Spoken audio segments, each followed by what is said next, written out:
Hey there, and welcome. So, let's talk about something we literally do all day, every day, expressing how sure we are about things. You know? How do we signal that we're confident, or a little doubtful, or even when we're trying to be a bit vague on purpose? It's this super subtle art, and we're going to break it down. And to kick things off, let's jump in a time machine way back to 1650. Check out this quote from Oliver Cromwell. "Think it possible that you may be mistaken." Wow. I mean, that one line just perfectly nails it, right? It's that constant tug-of-war between being totally convinced you're right and, well, having a little doubt. And that's a tightrope we walk every single time we communicate. So that really gets you thinking, doesn't it? I mean, why don't we just say what we mean all the time? If you know something for a fact, why not just say it? If you think someone's wrong, why not just call it out? Well, the answer, it turns out, is way more interesting than you'd think. It's because our language isn't just black and white. It's not a simple yes or no, true or false. It's more like a spectrum, a whole range of color. On one end, you've got absolute 100% certainty. And on the complete opposite end, you have total doubt. And in between, that's where all the good stuff is. A whole universe of nuance. All right, so there's a fancy pants linguistic term for this, and it's epistemic modality. I know, it sounds super academic, but stick with me. It's actually pretty simple. Episteme is just Greek for knowledge. So all this really means is how we use our words to show how much we believe something is true. It's like a dial for our own certainty. Okay, so why bother? Why go through all this trouble with nuance? Why can't we just be direct? Well, it's because talking to people isn't just about dumping information. It's social. And how you say something can be just as, if not more, important than what you're actually saying. And it really all boils down to a couple of key things. So you can basically break it down into three big reasons. First, sometimes we're just not sure. We genuinely don't know the facts. Second, sometimes being a bit vague is actually useful. It serves a purpose. And maybe the biggest one of all, it's about being polite, not wanting to sound like some aggressive know-it-all. And that brings us to the most important tool we have for this, something called hedging. All hedging means is just toning down how certain you sound. It's how we soften our statements, to be a little more diplomatic, a little more polite, and honestly, a lot more persuasive. It's a genuine communication superpower. Mastering this helps you get people on your side and makes you sound way more credible. So the big question is, how do we actually do this stuff? Well, let's pop the hood and look inside our linguistic toolkit. We're going to see the exact words and phrases we all use to show people where we stand on that certainty spectrum. Okay, check this out. Just a tiny change in a verb can totally shift the meaning. If you say, "We used to have lunch on the terrace," that sounds pretty definite, right? Like it was a regular habit. But just swap that out for, "We tended to have lunch on the terrace," see? All of a sudden, it's a bit fuzzy. It happened, sure, but maybe not all the time. It wasn't a hard and fast rule. All right, now for the classics. Words like could, might, or must.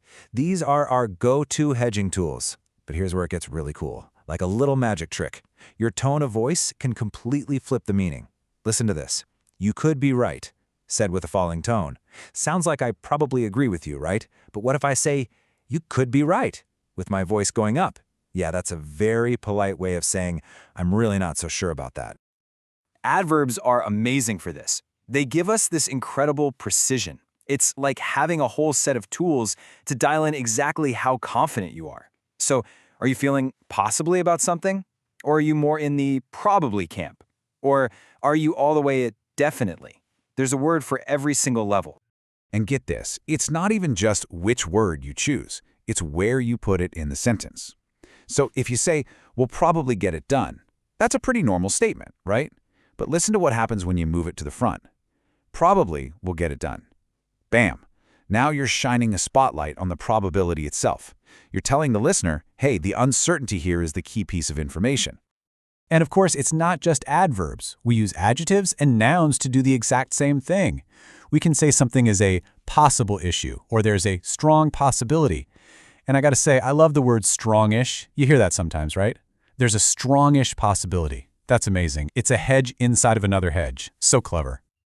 Okay, let's see this in action. Let's put it all together. We're going to start with maybe the most direct, most confrontational thing you can say to someone. You are wrong. Oof, pretty harsh, right? Okay, now watch. We're going to use our new toolkit to totally transform this. Step 1. Let's just sprinkle in one of those modal adverbs. So, "you are wrong" becomes, You are conceivably wrong. See that? Just one word, and we've cracked open the door for a little bit of doubt.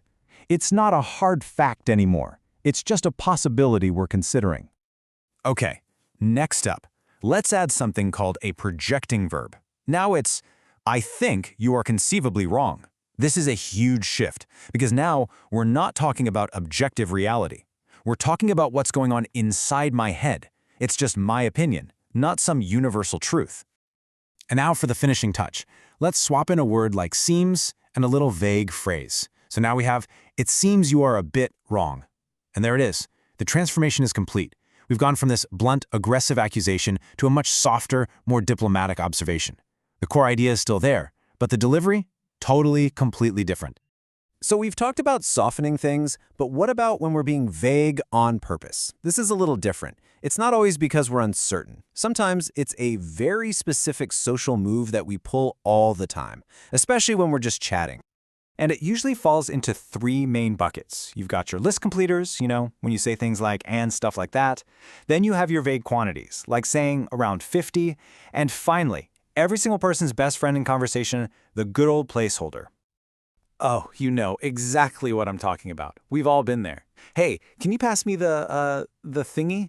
We do it constantly. Words like what's it, doobry, thingamajig, they're these essential little space fillers we grab when our brain just blanks on the right word for a split second.